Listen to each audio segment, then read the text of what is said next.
Thank you sa nina opportunity to stand in front of you and to deliver the message of the Lord para sa ato niya na kaagahon. So, sa mga speaking engagement, it is an etiquette or it is kung saan ba, dili dapat na pag-start mo sa message para sa ating mga batanon na gusto maghatag sa message, na dili ka magsabi na dili ka ready. Di ba? Dili talaga yun na siya.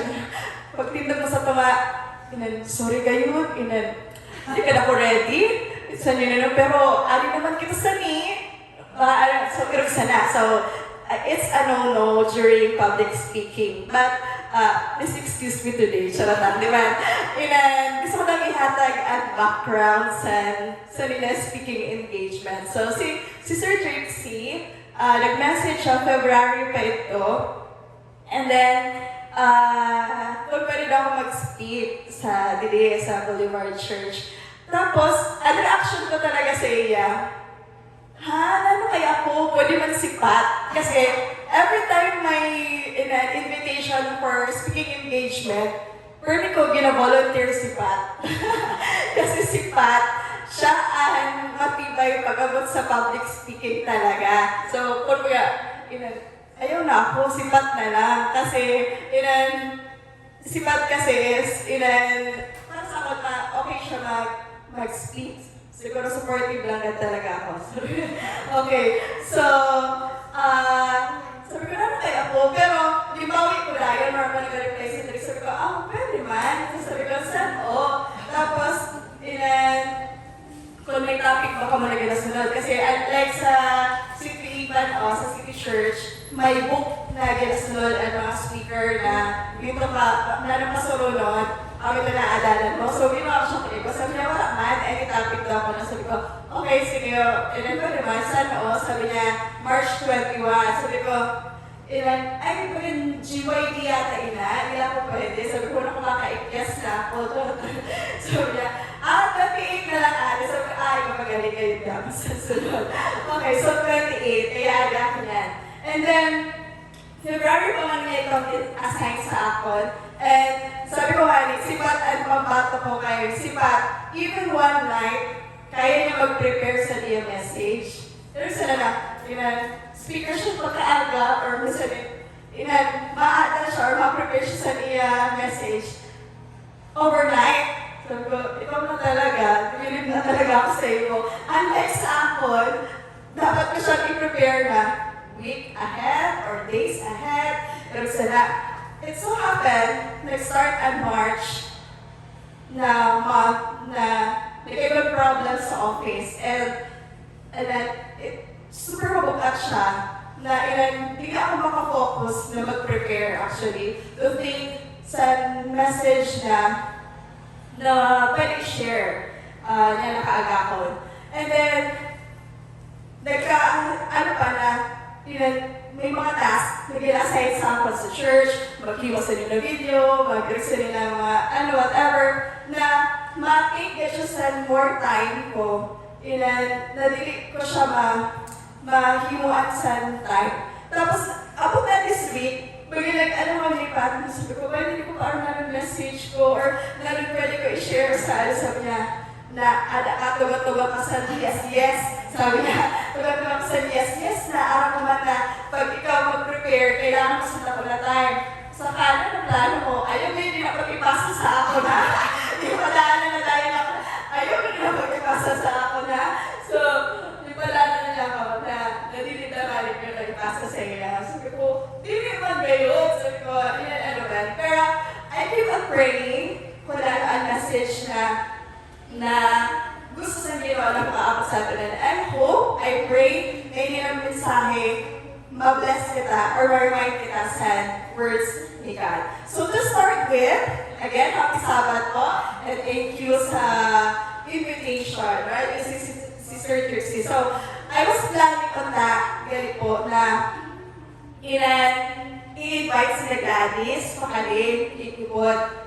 Kaso lang, nag-committee schedule last Wednesday lang ngayon na puro 8 sa nursery. Lugyan ko sila po natin dati sa mga nakakanto during the Times and Crusade is in an mass starts in the this Sabbath ngayon sa in the home division ko nung ay dito sa nursery kay may ko na sila bagang area dito na pwede sila dito magsimula. Dili kasi na magkato sa church show. Dili na masugat, dili na matuod. Dito na lang. So, baka na lang. And si Kuya Chad, in-assign niya ang Shunamites na amuan mag-lead sa worship dito. So, sabi ko, ay sayang, hindi ko na maupot sila glads, pakalim. And then, sabi ko, singiyan na lang at si Sunday. Pero sa balay kanina, wala ko pa sige sabihan. Wala ko ba naging padaanan, kaya sabi ko, pagpakadinala, sa wala si Tagdahon. Sabi ko, paano ko na, ginaharap ko na, singiyan kasi si Sunday. Sabi niya, ato ka ako ni Gladys. Sabi niya, okay. So, naunahan ako So, kaya, solo flight ako. Eh, si Pat kasi, anak ko family, hindi kasi nawawag pa kasi ang speaker naman dito sa city is invited ni Pat. So, hindi nga pwede biyaan kasi nag-invite siya na sa speaker. So, kaya, kailangan na mag-stay dito. So, kaya, kami yan, solo flight, dita. So, again, to start with, Happy Sabbath po. So, may makakita pa ako ng mga pictures today. And, iyan nila po kilala niya sila ng mga persons. And, naman ang pagkakakilala niya sa Inda. So, let's try. Sino ba ini? Estudyante. Oh, Albert Einstein. So, sino si Albert Einstein?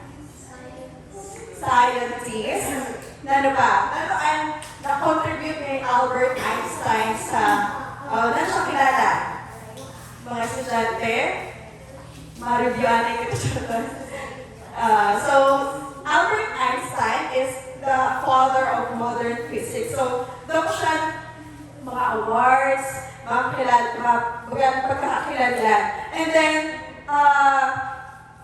tapos sabi, di ba, pag sabi naman, minsan, ang mga bata or mga tao, pag sabi na, kapag-bright mo, tapos i-compare ka lang sa kay Albert Einstein. So, yun siya sa kilala as isang bright na tao. Next, we have this person. Sino kayo ni?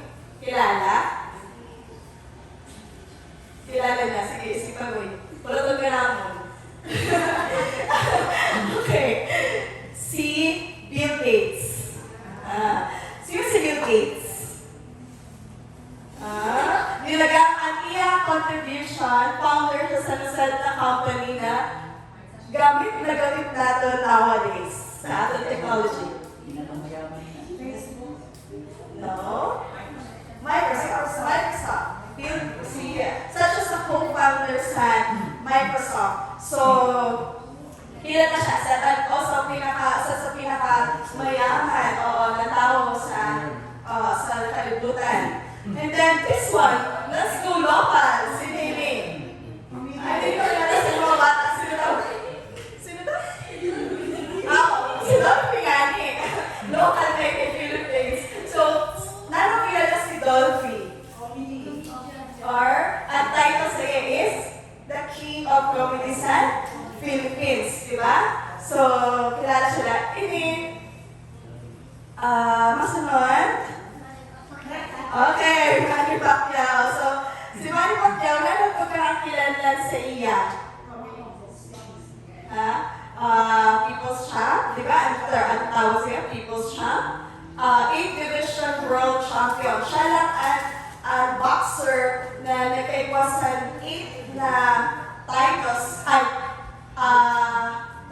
sa 8 na different weight divisions. So, yun sa kabigatin si Pacquiao. So, amin nagpipakita ko ng mga pictures. So, because our topic this morning is all about a life that talks or living a legacy that matters. So, ibig sabihin sa legacy, pag nabati natin ang word na legacy. Pamana. Diba? Pamana. Something na atong imbilin sa mga So, pag imbilin natin Is that material things? Na? So ato na araw mo nila yan na kaagakon. But before that, let us bow our heads and let us pray.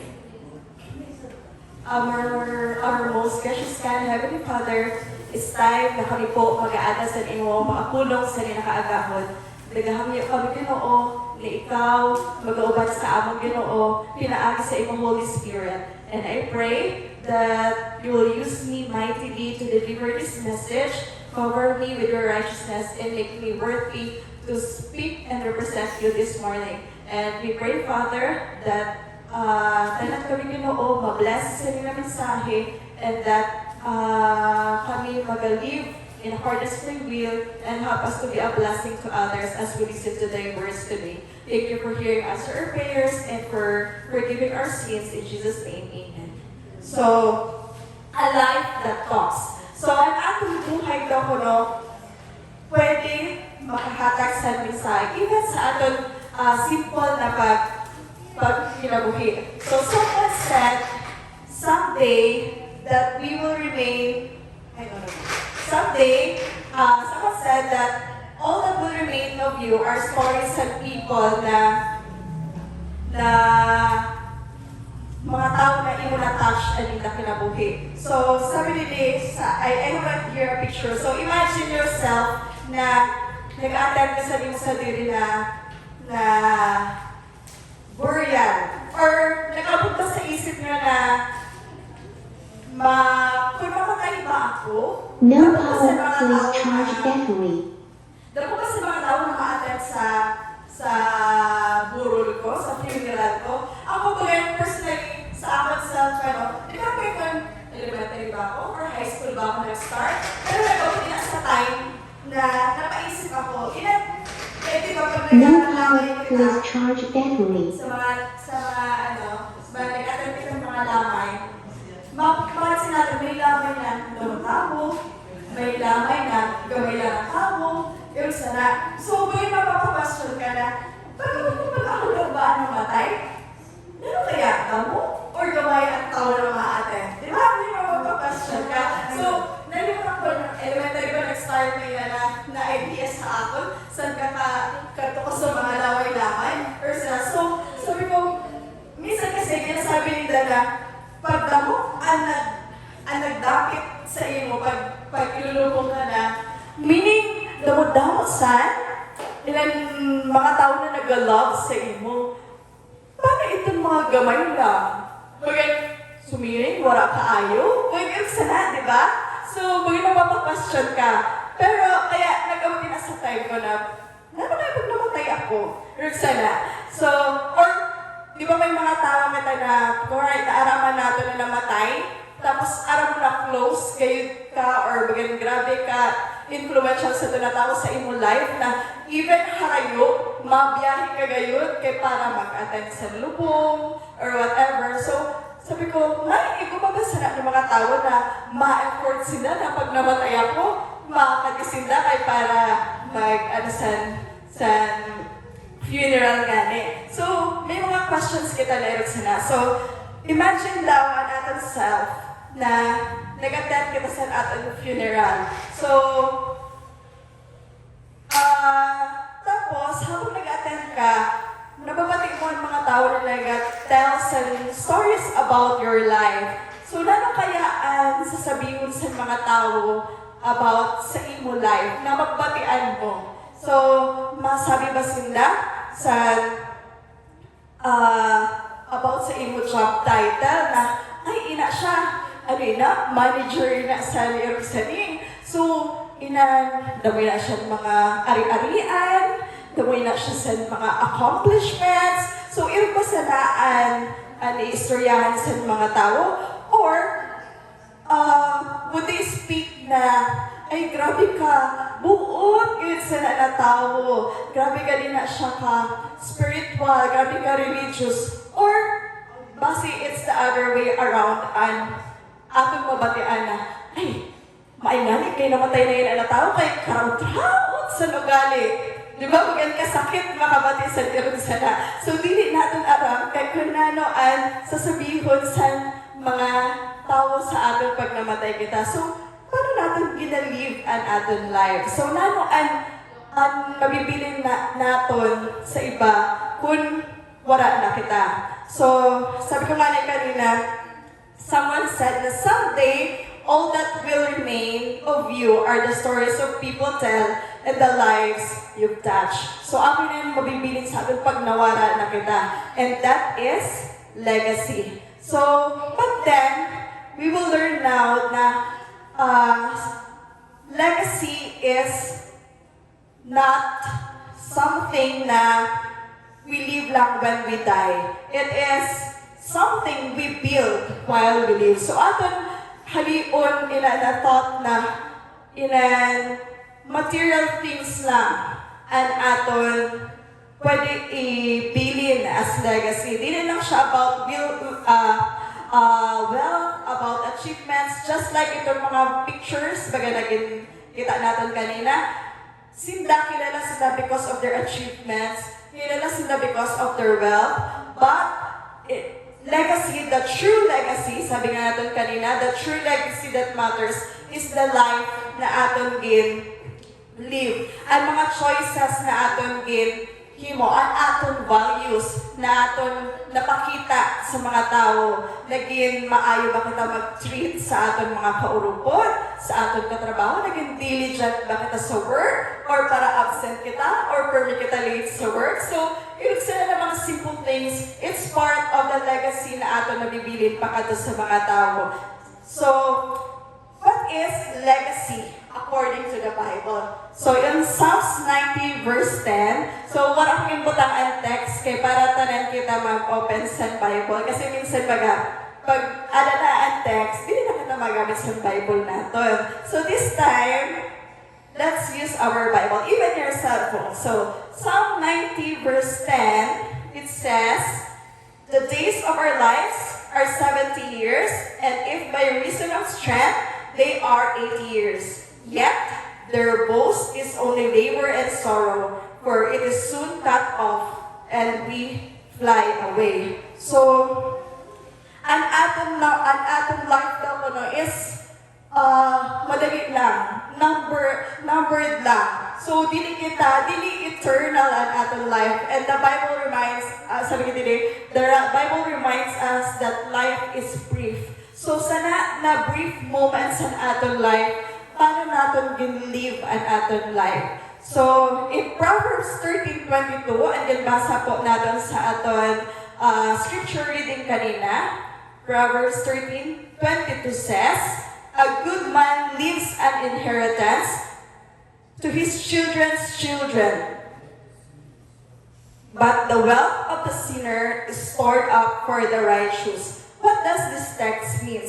So, a good person daw ko naghahatag sa iya inheritance, dili lang sa iya mga anak, but pangato pa sa mga succeeding na mga generation niya. And dili lang siya material things, but ito sabi ko nga ang life na aton living that.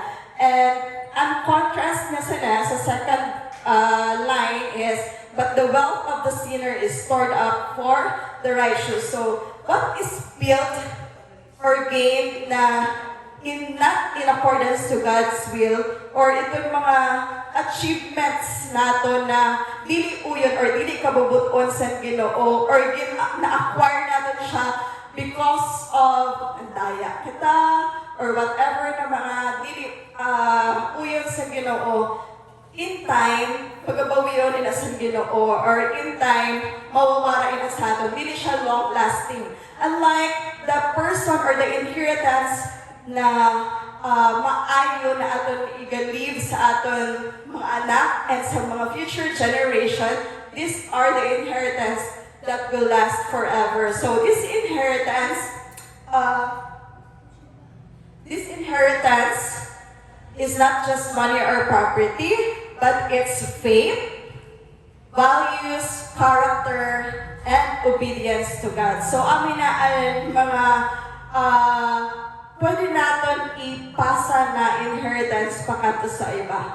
And as Christian, our legacy is measured not in wealth, but in faithfulness. Kano kita naging faithful sa iya? So this morning, I will share 3 na kung paano, how do we build, sabi na kanina, not just living a legacy, but building a legacy, because legacy is not something we live when we die, it is something we build while we live. So iba katang tulo na kundiin natin pwede ma-build ina na legacy. So how we live our lives as Christian, dili lang not only by name, kasi minsan masabi kita, Christian man ako, but sometimes dili makita sa aton buhay. So we are only Christian by name. So first is living a legacy or building a legacy sa aton family. So ako talaga na first na place kundiin naton ma-build ang aton legacy sa aton mga panimalay. Dili na kita makato sa harayo, dili sa aton balay mismo. So our families may forget what we said, but they will not forget how we live.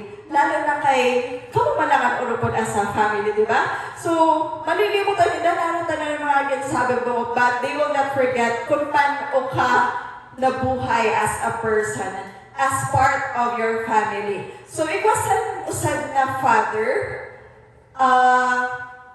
nagatrabaho siya for long hours. Dugay-dugay siya nagatrabaho, pero gamay lang ang iya sweldo. And ikaw siya sandamot ng mga anak, but every night, warang paltos,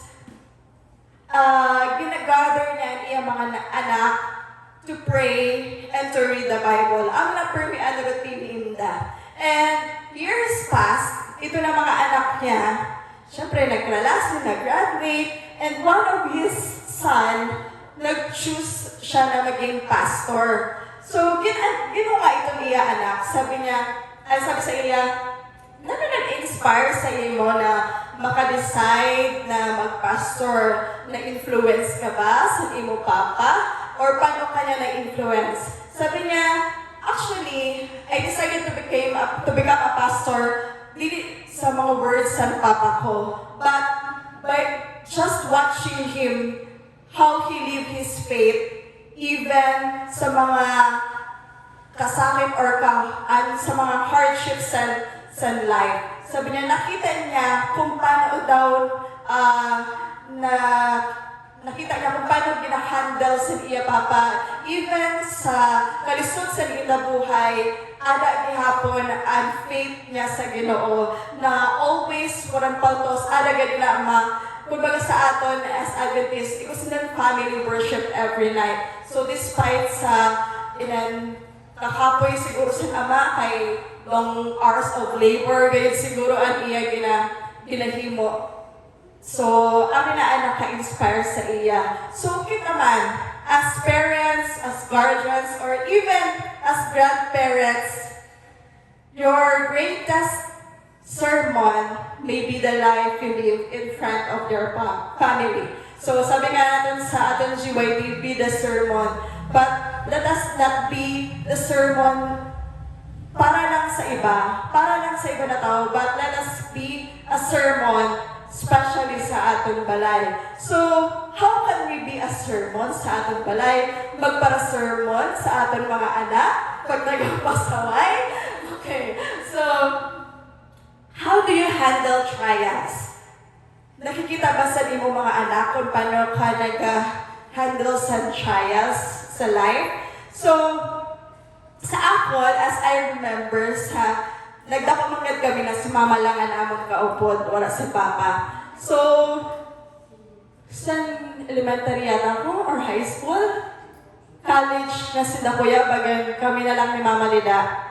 Wala na naman idea na may struggle gali si Mama. Naaraman ko na lang siya sa may nagbisita sa amon na auntie ko yata, na baga nag-share si Mama, tapos nagtangis siya sa ante ko. Tapos nakarap ako, ano kayo grabe tangis ni mama. Tapos ito gali, bagan, wala na kami kwarta. As in, bagan, ang share niya kan ante na, amo na lang yung kwarta namon. Pero sa bagan, 100 something or sana. Amo na lang yung kwarta namon. Kaya nagtangis siya sa tunatang. And then, dili na ako aware na, pero kung situation naman. Kasi tuwa na ang college siya niya, daw ako na kuya, ang college siya natin. So, ko, ito na sa struggle ni mama na dili ko aram na igugali sa na time. And, pagkatapos na sa mga away-away nila ni Papa, dili man din naman maaaraman na igwa sa conflict sila kasi mapuyo lang sila mag-away. So, I don't know kung paano na gina-handle ni Mama during that time, if nag-kneel ba siya in prayer, but I think yes. Kaya, pero dili niya ginapakita sa amon na iwasan na ng mga struggles. So this time, sa amon man, kay since ada na ako sa parenthood, so syempre may mga trials man kita sa life, sa family. So ito nga nasabi ko na beginning this March, nag-start on March na iwasan sa problema sa office and sobrang siyang bugat na even sa gabi, gusto ko maturog na ilang piraw-piraw na ako kasi kung magturog ako na early, baga hindi lang ako makaturog, baga ito siya sa naka-disturbing para sa akin. And pero pagkatapos sa balay, di na ako maabot sa balay na sad ako or whatever, na makikita ako sa akong mga anak na may kinapag-agihan ngayon ako. Ilan bagan makikalim ako sila kasi bagan wala nakikalim ako sila, bagan nalilimot ko na may problema gani ako. Pero pag ada sila, wala, limot ko tanan. And then, kami ni Pat, may istoryahan kami about sana pagturog na ang duwa. Kay si Tia, good listener si Tia. Kaya may mga times na, una mo, hindi siya nagapamati, pero nagapamati gali siya. Kaya mga simple lang na istoryahan naman na, about kan Glads, syempre kilala niya si Glads eh. So, masabi siya na, nag-istoryahan kami ni Pat about kan Glads. Nagkaka man siya or nag-cellphone man siya yata during that time nag-istoryahan kami. Tapos pag kami na lang diba, sabi niya, Mama, nagaling kayo sana si Tita Gladys. Tapos sabi ko, nagpamati ka gali sa istoryahan naman ni Papa. So ginaiwasan ko na mag-topic kami about sa problem sa office ni Pat na ada siya or ada sila. Kasi basi may mabatian siya. Tapos bigla niya naman pa siya na, ano gani kayo sana? Or nagkakato siya minsan sa office, basi mawala siya, napita niya in person na, ano gani, diba? Okay. So, at least, and sa mga during the time, late night, sana na kami nag-istoryahan ni Pat about sa na mga issues. Kasi nagpamati siya, even kung mo busy siya, nagpamati galing siya. So, irog sana. And then, next is, how do you speak when you are angry? Paano ka nag-istorya pag-urit ka? So, kanina nag-istoryahan kami ni Trix. Sabi ko, ay, si Tia, grabe kayo na ang kulit. Kaya sabi ko, na-notice ko itong bata katake ni nanay. Sabi ko, wala ka, behave ninda. Sana all. Kaya si Tia, hindi mo kayo mapaupoy. Pag-abot sa simbahan, kung din-din, ganyan na makaabot. So sabi ko, natitest ang patience mo. So, paano ba kita maghatag or magstorya pag-urit na kita? Actually, struggle nila sa akon. Even kanina pa lang, natest na naman ang patience ko kanteya, kanina na aga. Tapos ma-reflect ka na naman ng, ano kayo irugali sa to? Pag puro batik ka baga, masisiyakan mo talaga ang bata. Pero sabi ko, paano man maurit na dili magsiyak? Ilonggo na lang siguro kita na pag nauurit, di ba? Sweet niya. Sabi ko, paano maging ilonggo na? And then, pag maurit ka, sweet niya hapon. Kasi, sabi ko, di ba pag ginaurit na naman si Thea, nag-shout ka, minsan kaya out of your anger nga niya, na siyakan mo siya. Tapos, sometimes, magkaupod, kung ang mga words or way namon mangurit ni Papa niya, ako ang nababatian ko pag ginauritan niya si Casey. Sabi ko, isabihan ko si Pat, why, aram mo gayon, dapat magpag-ulang kita na dumatay. Aram mo nababatian ko si Thea, kung paano kita mag-urit ang mga linya naton, mo gayon ang mga gina-apply ni Thea kan Casey. Sabi ko, dili ka maayo. Pero ngani, pag ada ka pa na sa points na kaurit mo baga, ma-reflect ka na lang after sa paurit mo kay na-burst mo na ang imo paurit. And sometimes, may ka naman siya na siya lang na solo. Kaya nag-monologue ba kataas, mga bata na experience man siguro na ma-monologue kita na nag-istorya, or may mga kanaman siya nila. Tapos, amin na pag nag-pangurit siya na, sabi ko, ay, very familiar kayo. Sounds like me, or sounds like Papa. Sabi ko, dinigay maayo. So, it's na. But, while others, mas malisod na when we speak, when we're angry na, damo kita mga words na dili maayo na mabatian sa ating mga anak. So, usa din na actually sa mga consider namon when naghanap kami sa balay na kundi or lugar kundi kami mapabalay. So, kay iba dito sa maayo mata niya ang question niya, pero sabi ni Pat, near pa na siya sa inan bagan area na ano, sabi niya, bagan hindi siya maayo na influence. Kasi, syempre, sa aton, ano natin na iwasan, pero sa iba ng mga tao, base sa environment niya, dito niya makuha itong mga words na diniiwasan natin na ma-adapt or mabatian niya. Kasi ang mga bata baga, madali sila maka-adapt or good imitators sinda. So pag nabati nila na, actually may kami mga words na nababatikan tayo na nangangarap kami na, saan yung pinanabatian? Alam mo ba kahit kunanon meaning sana? So yung sana, sabi ina ni Kuya Erog sana yung sabi ko, ano ka ginagamit mo? Aram mo ba nanon meaning sana? So, dili mo rin na uturon pagsabi, ha? So, ibig sana na, dili natin siya makukontrol kung ano ang inda, mababatian. So, as much as possible, need pa natin as parents, ako as a parent, kailangan ko pinanadamot-damot pag napag-ampo na kung paano ako mauurit na dili erog sana. Kahit kanina pala yung saway na ako ni Pat na, pwede dili pagsiyak. Sabi ko, minsan man nga erog ka man nga sana. Kasi diba, kay urit ka pa, no? So, minsan, masaway kita pag dili kita urit.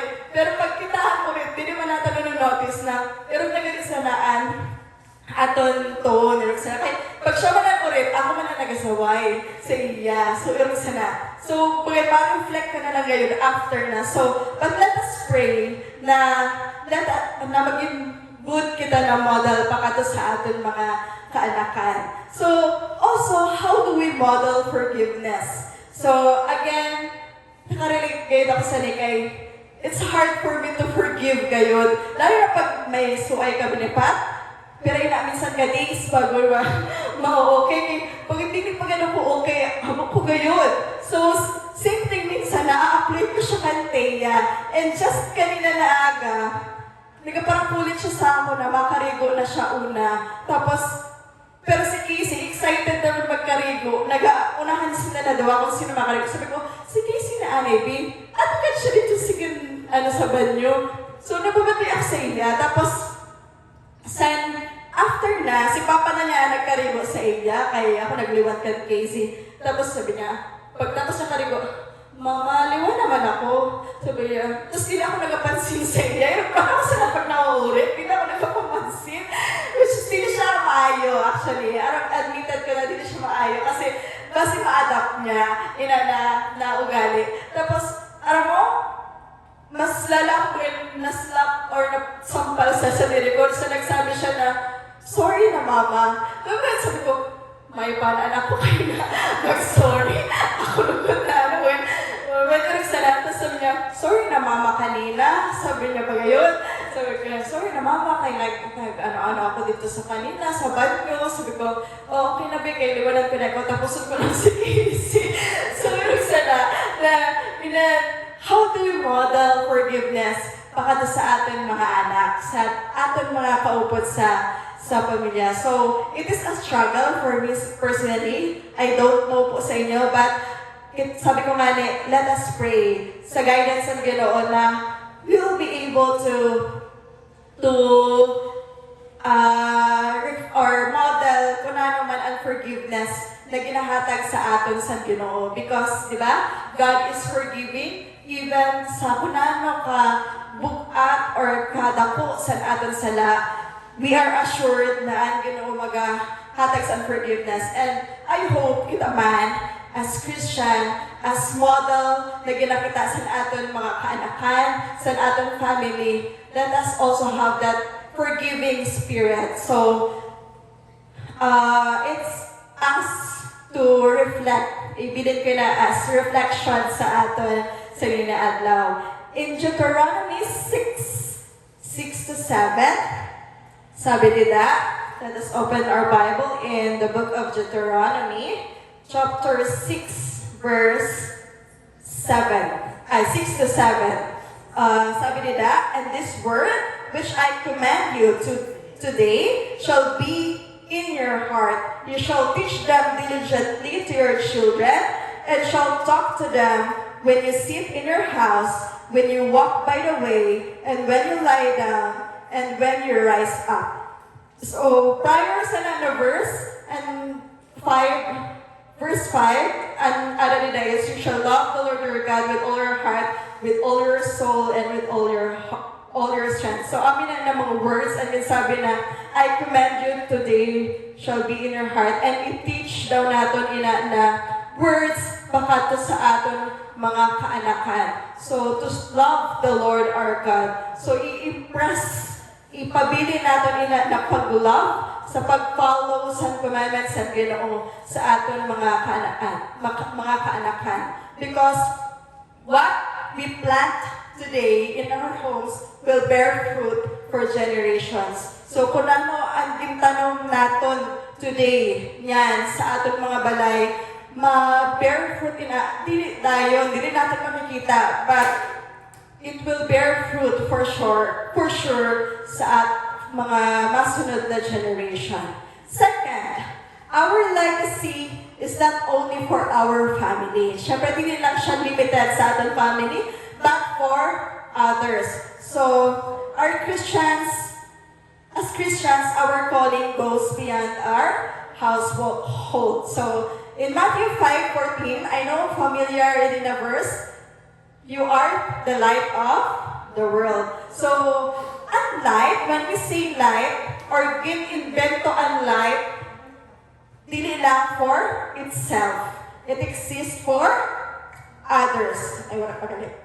So, it exists to shine on others. So, ang light daw dili lang siya, kumbaga, light itself, dili man siya naka-gains and benefit. Sino ang naka-gains and benefit? Itong mga tao na naabutan sa light. Same thing as Christian is we are called, sabi sa Ginoo, to be a light to others. Maging blessing pakato sa iba ng mga tao. And be a message sa iba ng tao. Be the source of God's love pakato sa iba. So, I have here a picture. Sino kaya nakakilala sa Isaiah?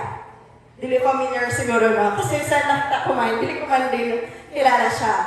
So, she is Helen Keller. Sounds familiar na? Dili yapon? So, atin kilala kung sino si Helen Keller. So, Helen Keller is blind and deaf at 19 months old due to a severe illness. Sa 19 months old siya, nagkago siyang sakit, which is, sa aton yan, ang term na yan is meningitis. So, because of that, nabuta siya, tapos hindi siya nakabati. And, di ba, 2 years old pa lang siya sa na time. So, Helen Keller became a wild thing sa ito na time. Bagan, nagdako siya na,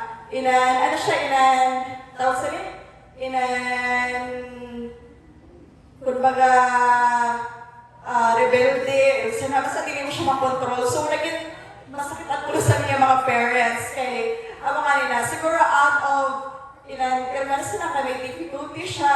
So, kaya, hindi siya nakontrol sa your parents. So, nagabot ang time na nag-seek ang iya parents and help.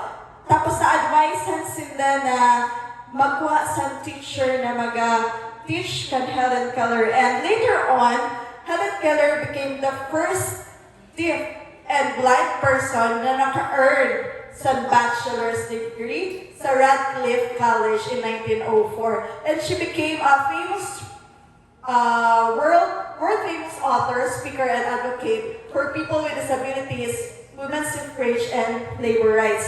So, imagine sa na time, dili pa yung sana advanced ang technology. Di ko lang alam yan kung ano ang advancement pag-abot sa mga blind and deaf na mga person. Pero sa na time, wala pa. But then, sa na time, hindi nag-start na bagay makilala ang braille method sa para sa mga blind.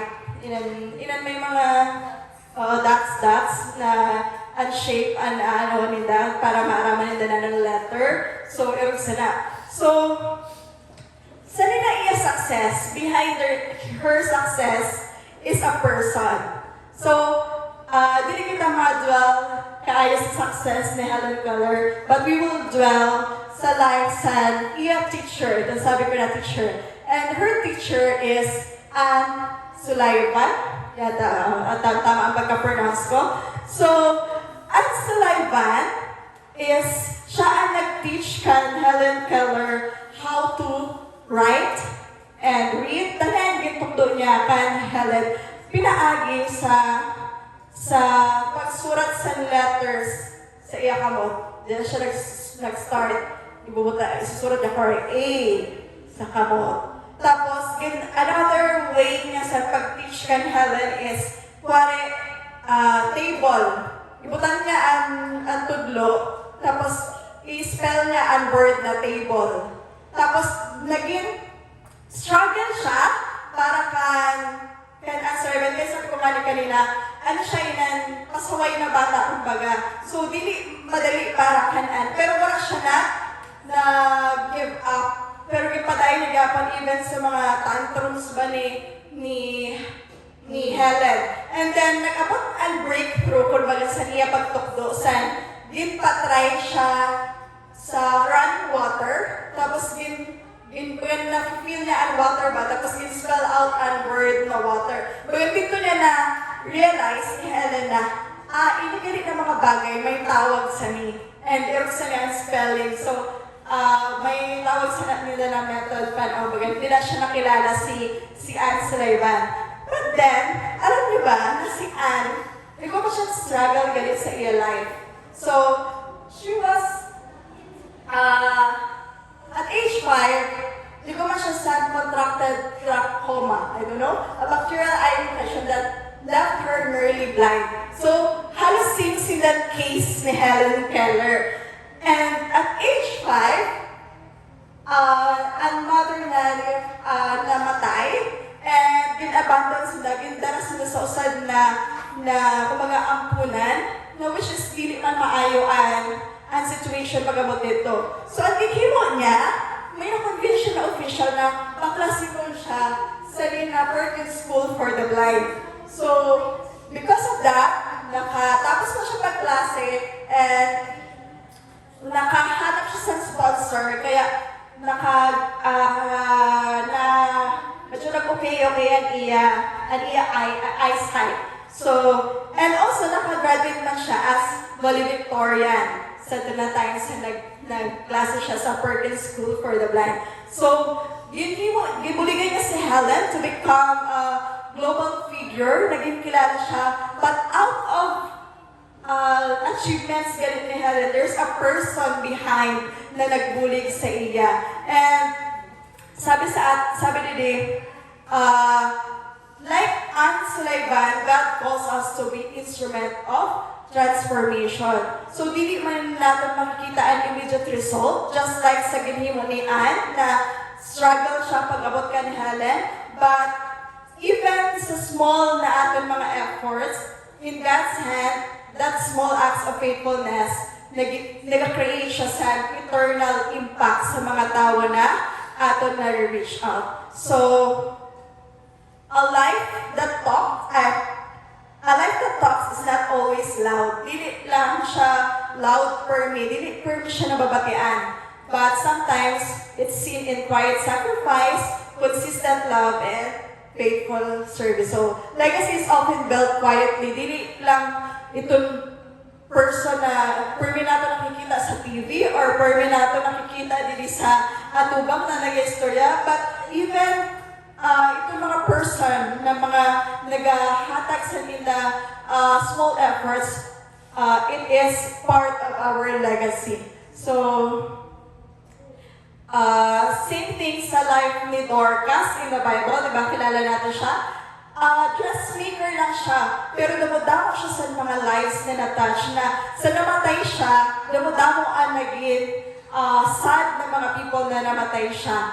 So, pero sanaan, ating legacy, simple things, pero creates a lasting impact. The ultimate Christian legacy is pointing people to Christ. And last and third natin na point for this morning.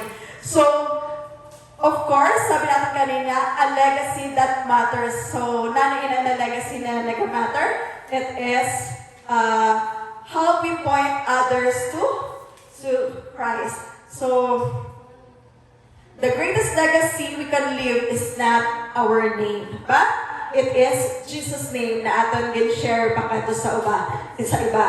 So, sabi ni Paul in 1 Corinthians 11:1, follow my example as I follow the example of Christ. So, okay, so, how do we live our lives? So, gina-represent ba natin si Christ sa atong workplace, sa atong school, kita as a student, even kita po yung kita makarepresent kan Christ sa atong mga classmates, or kung hain man kita magkadto. So, personally, sometimes, we find it hard na mag-share sa aton faith baka to sa uban, especially sa aton workplace. I don't know kang Trixie. So, paano ba natin na-share naka-Bible study ba kita? So, na-appreciate ko yung si Ma'am Buhos kasi kung hain mo siya basay na school, nakagather ka siya sa mga teachers na magkaigo sila sa Bible study.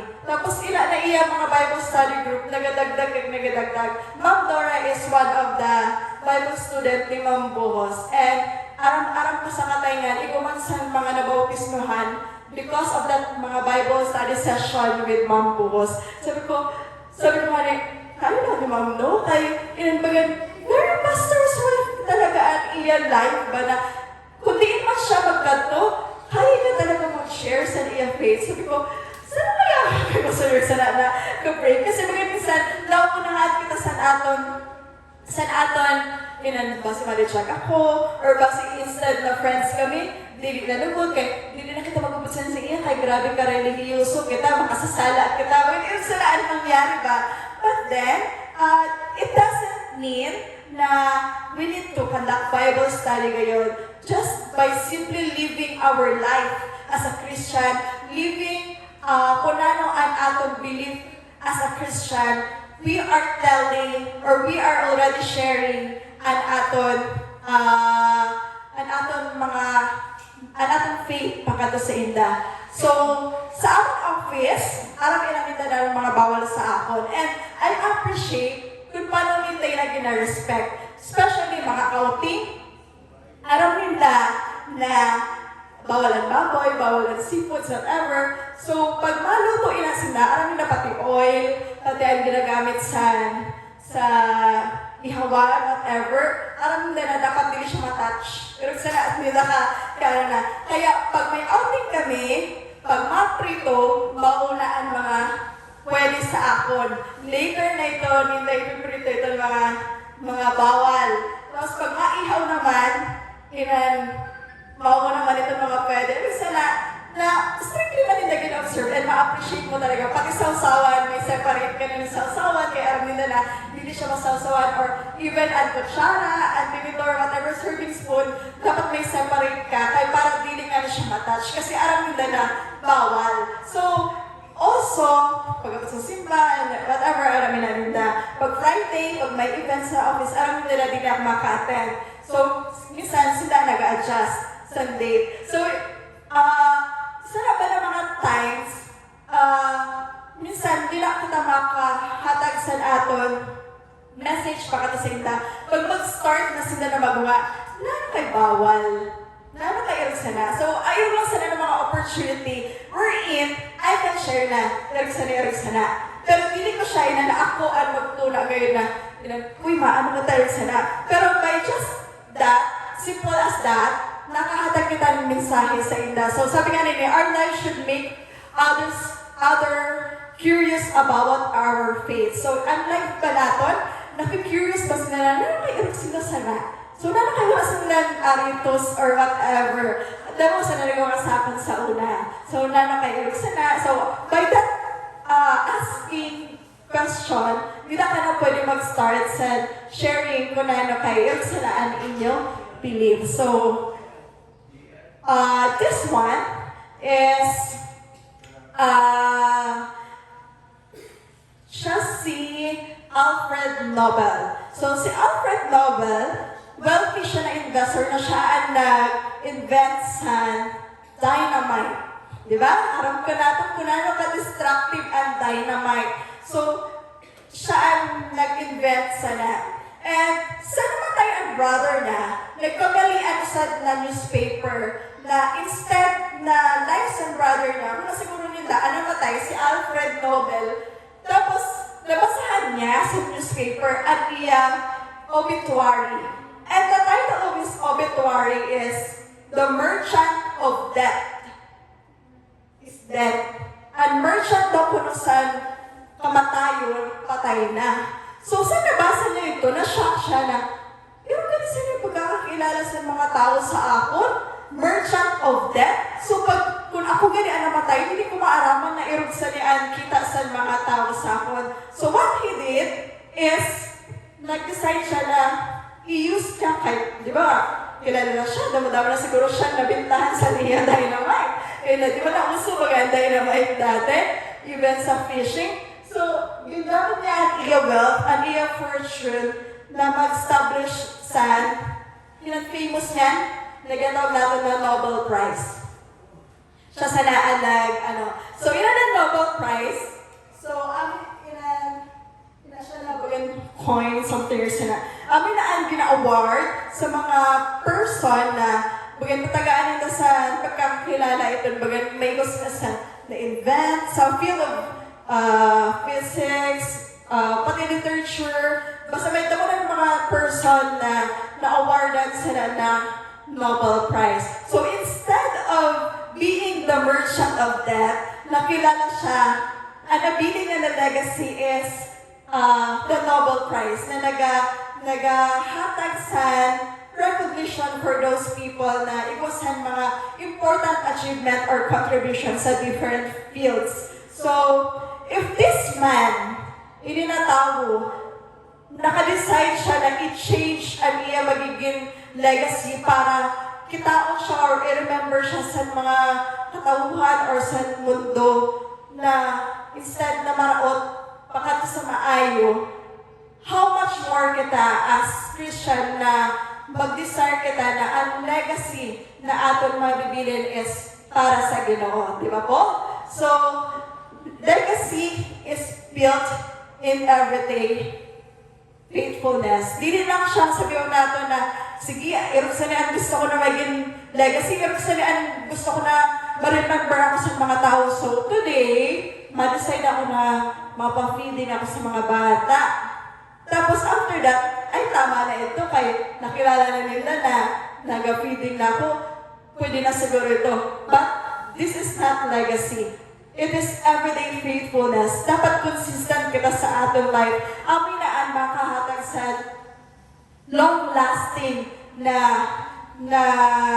message pakato sa buhay sa iba na tao. So you don't need fame. You don't need platform, dili ka need maging boxer, like Manny Pacquiao kanina, o dili ka kailangan maging comedian, like Dolphy, or dili ka kailangan maging scientist like Albert Einstein kanina, para lang makilala kita, para lang makamati natin nila na fame, para makilala kita. So, we just need obedience. Obedience sa kabubuton sa Ginoo. So, every act of kindness na aton pwede ma-share pagkato sa uban. So, every word of encouragement, even pag-encourage sa aton mga brothers and sisters.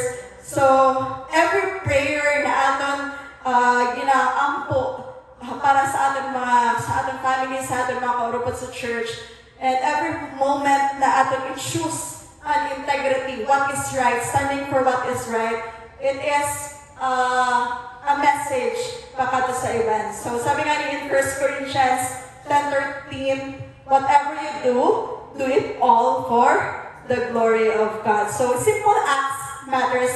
Even those na feeling mo, na simple acts mo, hindi naman napapansin, but it goes unnoticed gali pa sa iba na tao. Ikaw kagalit sa mga tao na i-influence or na-be-bless because of what you are doing. And most especially, that simple acts na nag-matter siya more sa aton Ginoo. So, in our recent, di ba, ang city po is youth week of prayer siya sa Nina Week. So, kaya nga ningwatan invited guest para sa culmination niya na Sabat yan dito. So, one of the topic sa day 4, kasi after the sermon or the message, mag-groupings.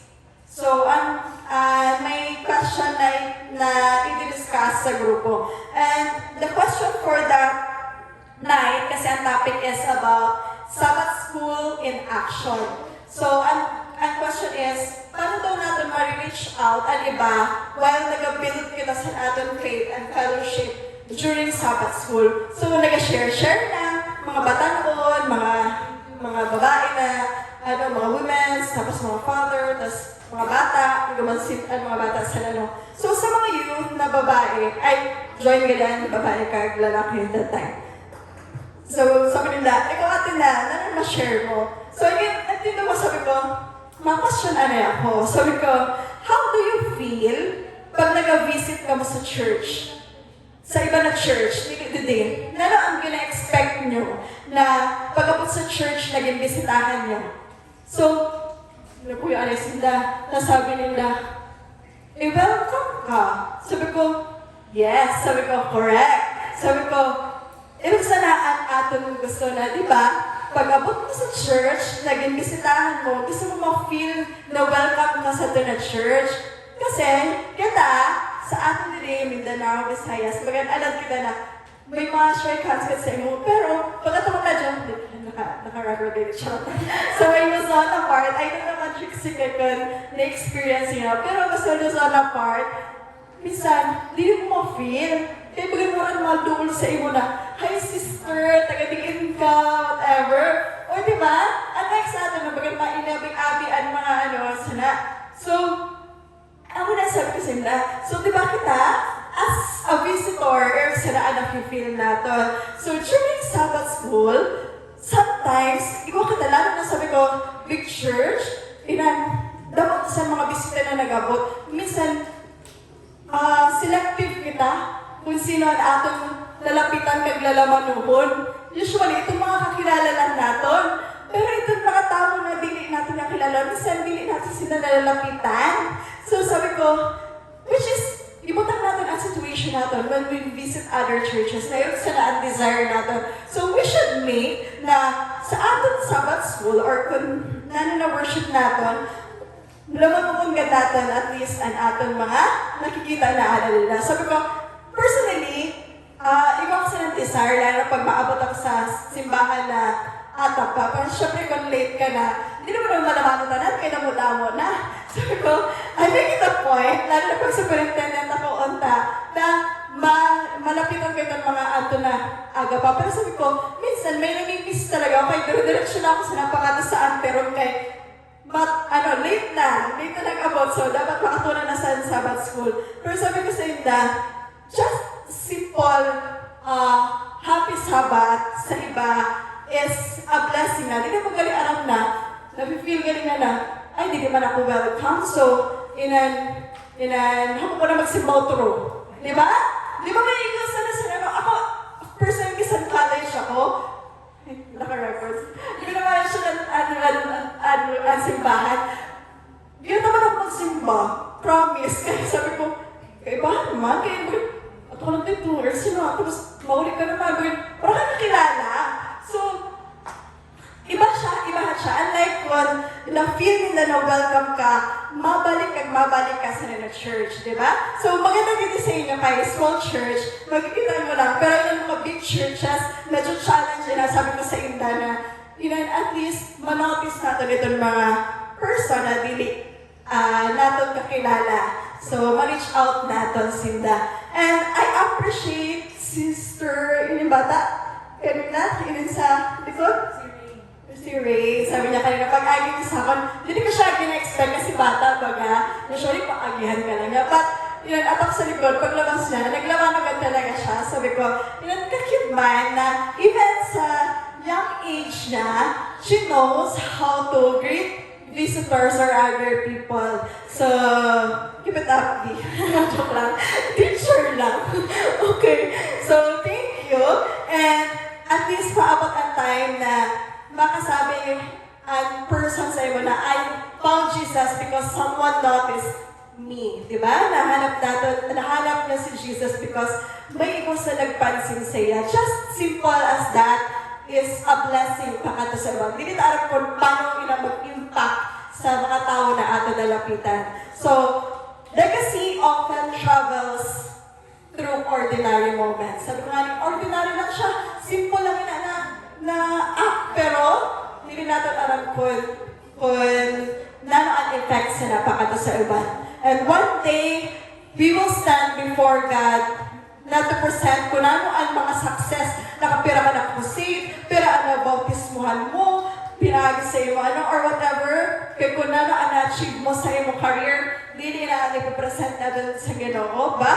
Our faithfulness. Paano ko talagang faithful sa iya? And the Lord will say, well done, good and faithful servant. And that is the legacy that truly matters. So, nanoan, malilive natin behind. So, sabi nga natin kanina sa question, sa first, what will remain kung wala na kita?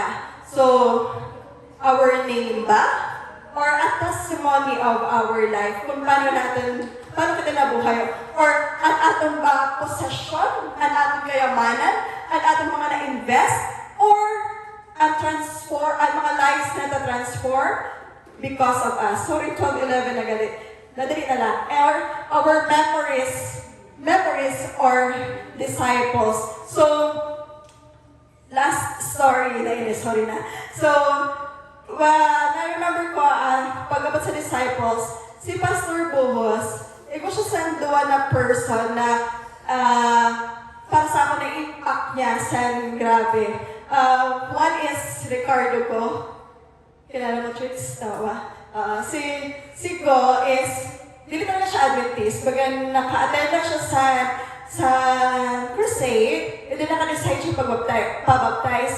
Pero after sa kanya baptism, wala siya dahil na ilang sabi na convert kasi ang sa family niya nga nagkakaon-gapon sa baboy or sa... So wala ba siya choice? So nagkakaon mag-gapon ko siya. So sa third time na nagklase siya sa CFC, which is si Pastor Bose and District Pastor sa Kataynan that time. So, bagan nakita siguro ni Pastor Bose sa niya potential, yung Tagalog sa Park, whatever. And dito na-change ang life niya na si Go is, usap na siya sa mga good speaker, mga nag-crusaders na. Now, ato siya sa Thailand as teacher man sa Adventist school man yata ang ginatokdoan niya. Kaso dito kasi siya theology, ano siya yun, AB, economics yata, something or about basta rin sana, dito siya theology. And another person, I know kilala niyo man siguro, Brother Bong Lihito. Si Bong, ang family niya talaga is Adventist. Pero siya ang Adventist na common youth na bugoy-bugoy, or so nagklase mo siya sa CMC, still time ni Pastor Bubos, minsan hindi siya nagasimba. Tapos may one time na-invite siya during midweek kasi amigos na nagadala sa midweek. Hindi talaga siyang part ni Pastor mag-speak. Tapos na-discover ni Pastor na may potential siya in speaking. Pero na siya gina-invite ni Pastor naman. Kasi natagal niya sa naman ng parts. And dito na-develop si Bong. And until now, we know na si Bong is inandaw din siya sa mga crusades na gina-handle. So, same thing sana. So, are we making disciples, not just memories? So, let us choose to leave a legacy in our families by modeling faith in others, by serving in love, and for eternity by pointing people to Christ. Because an atong story sa di nakalibutan, ma-end ini, pero it will continue in heaven through the lives na aton matouch para pakato sa Ginoo. So, happy Sabbath and God bless everyone.